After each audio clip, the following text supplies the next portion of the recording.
पलट के गाली मत दीजिए, वो तुम्हारा प्रारब्ध क्षय कर रहा है। ये संसारिक सिद्धांत नहीं, संसारिक पुरुषों की बात नहीं। कब तक हम सहे, वो हमें गाली रोज देता है, तभी तक देगा जिस दिन तक हमारा प्रारब्ध है।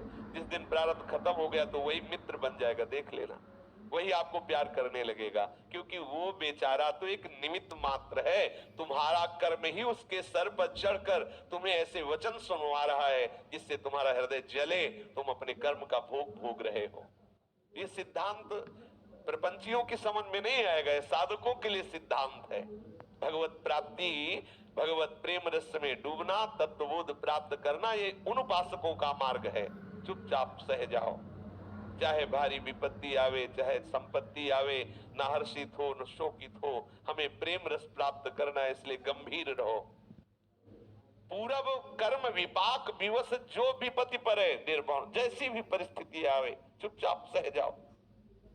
त्यागे प्राण कुधान्य न खावे, बाबा कह रहे चाहे हमें भूखे प्राण त्यागना पड़े लेकिन हम गंदा भोजन नहीं करेंगे, अधर्म की कमाई का भोजन नहीं करेंगे, उससे बुद्धि भ्रष्ट हो जाएगी।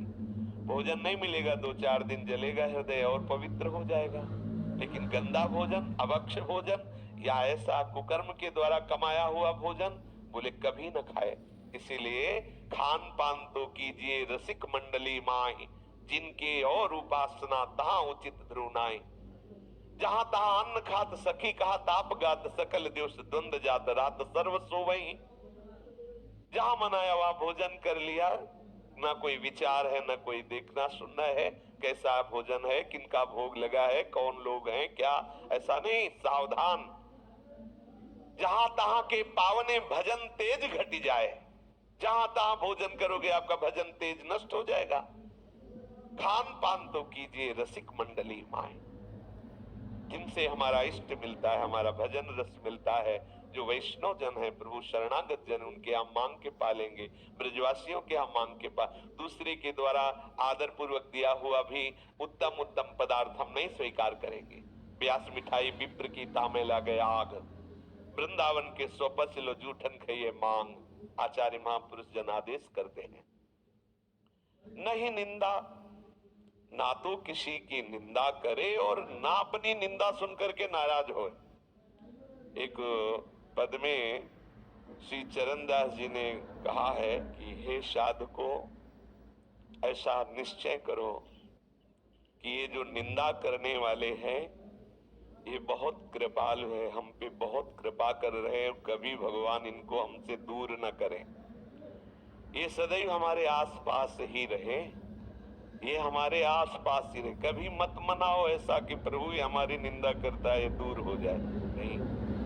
वो कह रहे निंदक को नियरे ही राखो, होन न देऊ न्यारा। यदि कोई हटा रहा हो तो व्यवस्था करो, पास रखो, तो अपनी तरफ से व्यवस्था करे। बोले हाँ, निंदक नियरे राखे आंगन कुटी छवाए, आप और व्यवस्था करो, उसकी खान पान की व्यवस्था करो।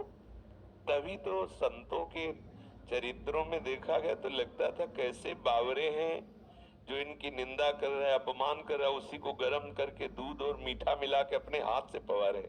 पूज्य श्री मग्नानंद सरस्वती जी महाराज सेनपुर, एक संत वेशधारी आए, बाबा बड़े ही निरपेक्ष रहते थे, बाबा सरकार अपने लोग सब उनको कहते थे, निरंतर भगवत समाधि में डूबे रहते थे, किसी से कोई व्यवहार नहीं। लेकिन वो जो निंदा करने वाला बाबा सरकार की जब आया तो बाबा सरकार जो स्वयं दूध लेते थे वो गर्म करके मीठा करके उसको दे ले जाते।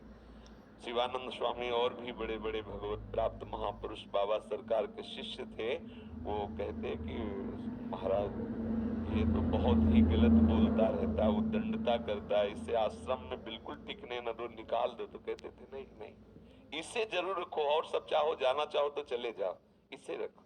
तभी ये लगता है कि मतलब कैसा, ये देखो महापुरुष जन कह रहे हैं कि निंदक को तो समीप ही रखो और अपनी तरफ से आंगन गुटी छवाए, व्यवस्था करो, उसके वास की व्यवस्था करो।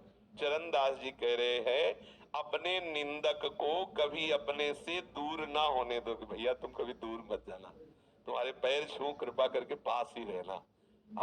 ये साधु, ये साधक की आंतरिक वृत्ति। वास्तव में तो ये हमारा साचा मित्र है जो हमारी निंदा करता है।